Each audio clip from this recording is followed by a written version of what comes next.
Ito ang mga barangay chairman ng entire District 1. Magandang umaga ulit sa inyo. Anyway, today is the day. The day that the Lord has made. And we will rejoice and be glad to Him. Because this is the day wherein when you make a promise and commit or commitment to your people, you see, nakakagaang ng pakiramdam at napapawi lahat ng sakit ng katawan. Ano pa yung mga minamahal kong lolo't lola, mga senior citizen. Yung iba sa inyo dito, senior na rin. Konti na lang. Hindi, but the point being is we really wanted to make them feel that they are valued, loved, and understand and prioritized by the city government.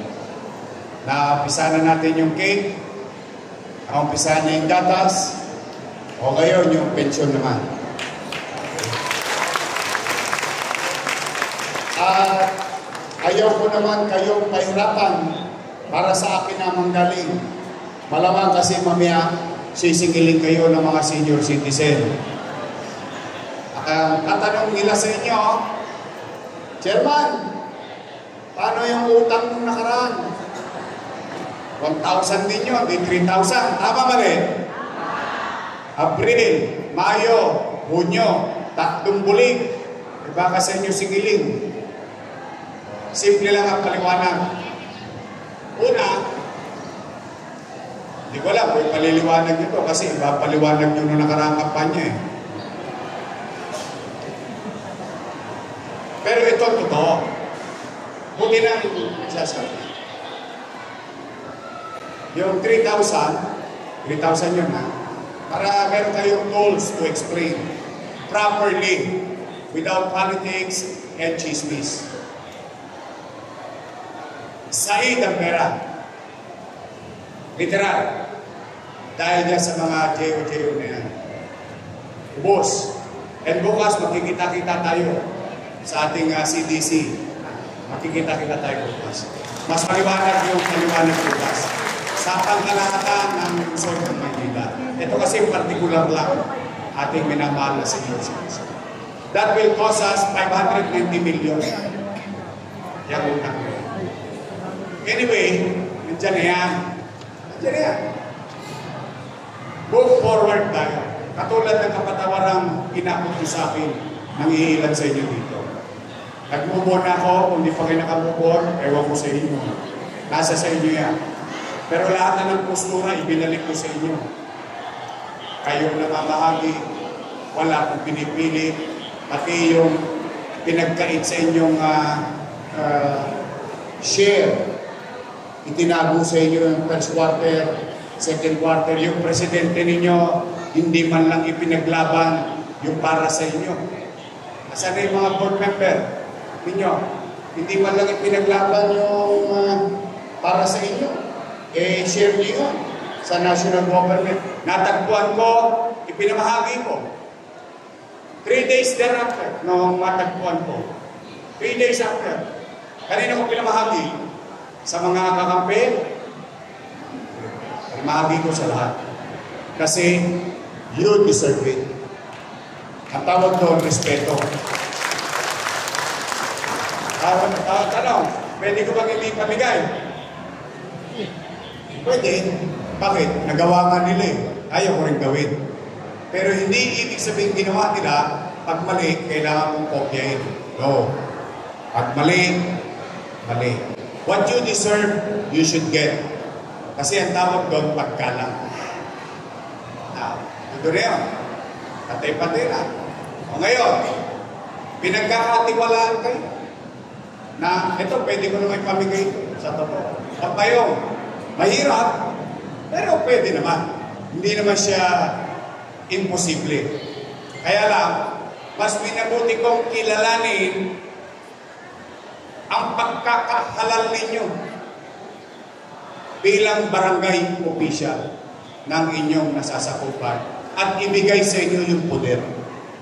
Ipagkatiwang, hindi po birong pera to. This is about almost 300 million. Pero bilang pagkalang sa inyo, kayo na magkapoder. Kayo na ang magpakita ng malasakit sa ating mga matatanda. I trust each and every one of you. I trust you. And I think in healing, you have to show respect first to send the message so that we can heal together. Ngayon, nasa sa inyo na yan. Kasi baka pagdating ng araw, maliligaw na naman kayong landas pag nabigyan kayo ng JO. Pero, dyan yan. Yan yung malalaman talaga. Talagang ang vindication nasa dulo. Doon mo makikita kung sino ang tapat at totoo. Marami pa. Marami pa darating. Wala pa tayong pera niyan. Partida pa yan. Yes. That is my commitment to you, to the people of Manila. I will find ways. I will move heaven and earth. May tatawid natin ito. May raraos natin. I am now operating at negative 10 billion. Plus yung sinasabi pa, yung niload ko na 15 billion. At least yung 15 billion ko, may pambayad. Yung 10 billion nila, hindi ko alam, bukas yung malalaman. Papalam ko siya. But, moving on. Buti nang nagsasabi minsan, parang sakit sa tenga yung pakinggan yung salita, no? Pero ganoon talaga kung gusto mo magbati-bati at magpakita ng tunay na nais mong relasyon. Masabi ko, yung totoo. Kasi from totoo, maghihilom ang sugat. At pag naghilom ang sugat, mas madaling makakaabante. At unti-unti, matatanda na kayo. Unti-unti nyo marirealize pag nagkukuya-kuya-kuya na kayo sa isang tabi, kung sino talaga ang nagsasabi ng totoo. Malalaan at malalaan pa. It's just a matter of time. But for now, I respect you. You have my full trust and confidence of your city government of Manila. We move on. Thank you very much sa inyo. O, yung hinugan yung kanal, mga nilinis yung kalsada. O, tingnan nyo, mukhang gumagana na. Mukhang nagkaka-apekto na. Meron pa rin pakonti-konti, pero tulong-tulong lang. Tulong-tulong lang. The only solution to the flooding is flood control. That's the perfect solution. But there is a problem with that. I don't know when it's gonna happen, hindi natin alam.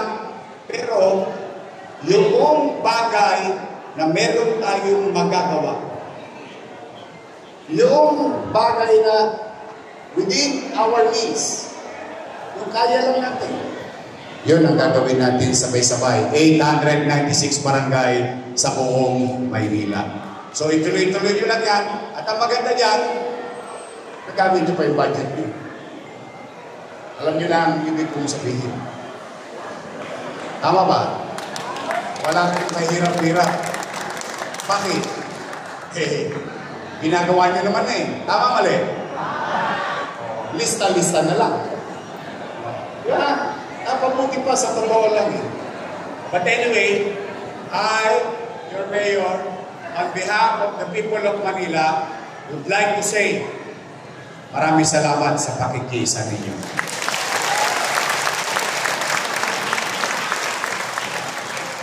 Sa itutuloy-tuloy ko yan, iraraos natin yan, makatatawid tayo. I will see you tomorrow for our official function together. That is our official function. I don't know kung ginagawa sa inyo yan ng araw, pero ito, bukas, meron tayong CTC. City Development Council.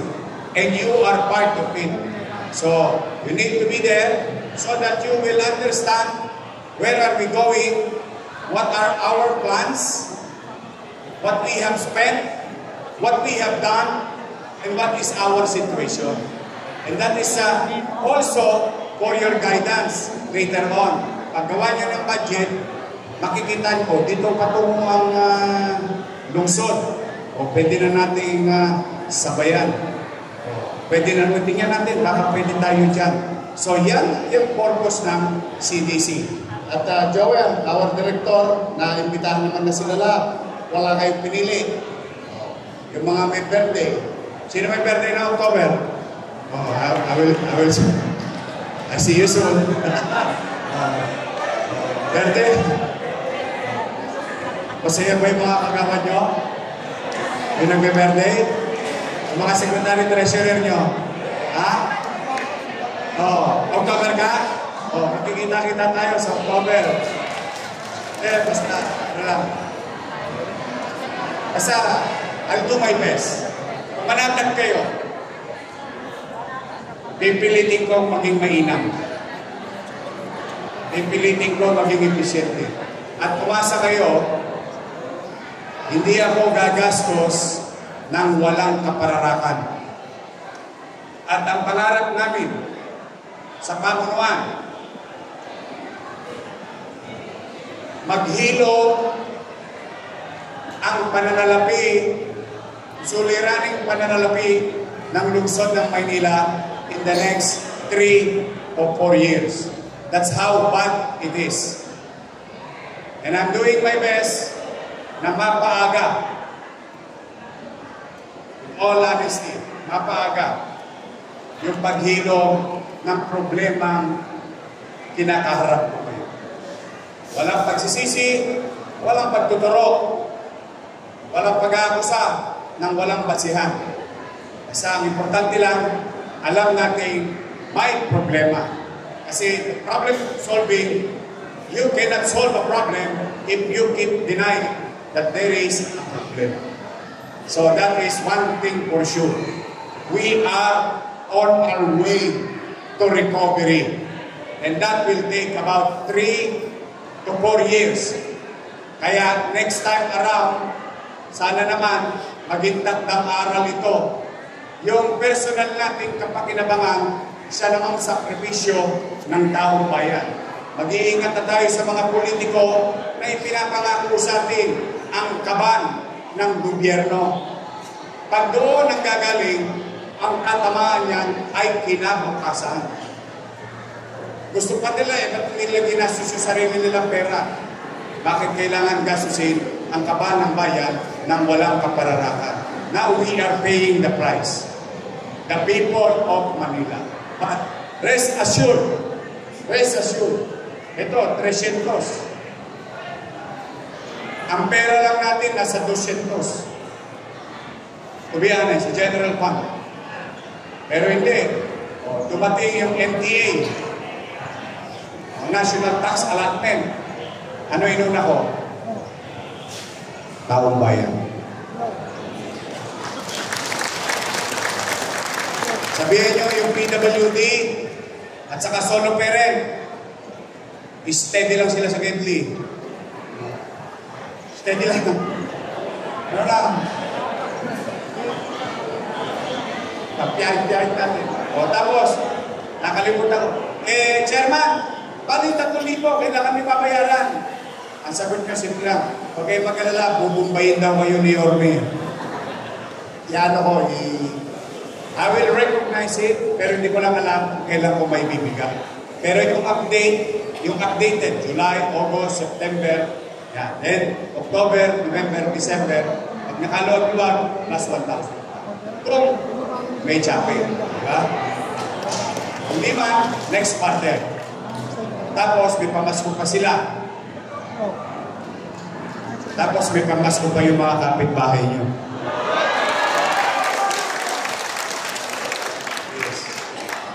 Lahat ng dati nating ginawa, papalit natin. Kaya, ano lang, tulungan ninyo ako. I cannot do this on my own. I need things from you. Sabihin nyo sa mga bata, alas 10, logto na. Tiklop na lamesa para wala nang aberya.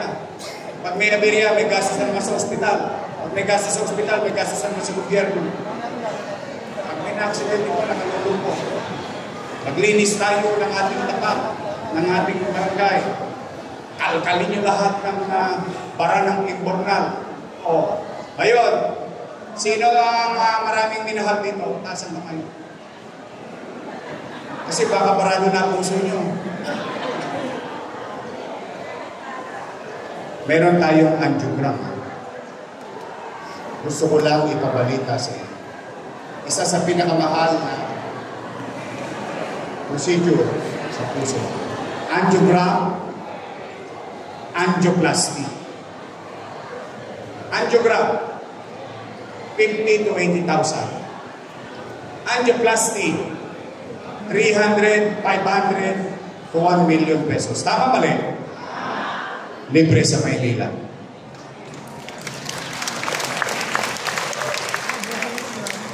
May angiogram na tayo. Yung cath-lab na binili natin nung first term ko, na hindi pinatakbo ng 3 taon, tumatakbo na noong Setyembre pa.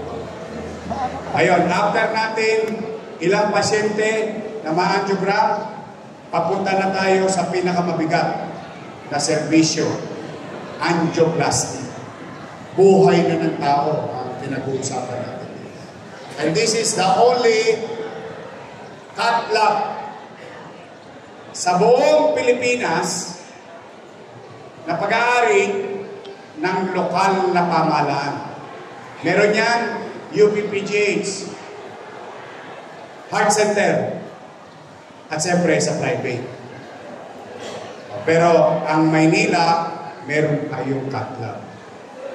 Kaya kung may kabarangay, kamag-anak, kakilala, kaibigan kayo, huwag nyo nang pag-asusin ng 80,000 na 50,000. Pumunta kayo sa ospital ng Maynila. Libre, walang osgas. MRI, CT scan. Isa lang ang talo mo. Inip. Talo inip. Kasi nagagamit mo. Kaya sabi ko, di baling masira yan, gastado yan, basta gumamit, tao pa yan. Kaysa nasira, buti na lang hindi nasira, 3 taon nakatenga. And I appropriated 25 million pesos already sa future na gastusin pambili ng barbula pag nag-angioplasty na tayo. Ang mahal nun. So, walang gagastusin whether 500,000 o 1 million. Mabuhay lang kayo. Mabuhay lang ang tao. Kasi, di baling tumasos ako sa iyo ng milyon-milyon. I don't mind. Yung pera mawawala. Yung buhay mahalaga. Dahil sa bawat araw na naidugtong natin sa buhay ng isang tao, kaligayahan ng kanyang pamilya. Kaya po, mga chairman, chairwoman, secretary, treasurer, politiko, I love you.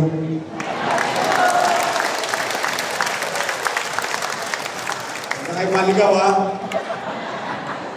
But thank you for the opportunity to be of service. Let's move on with our life. Way forward. Marami ng problema sa ibabaw. Hayaan na natin sila doon.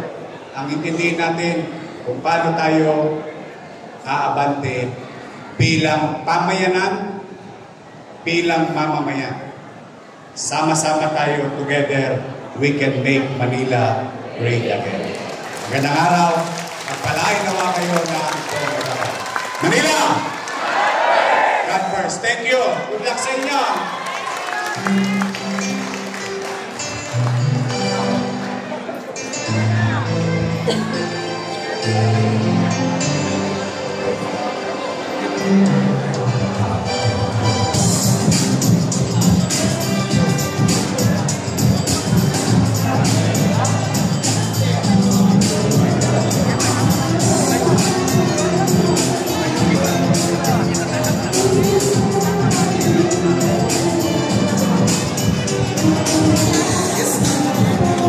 Muli, palakpakan po natin ang ating alkalde at naging sa Yorme Scott Moreno Dumagoso.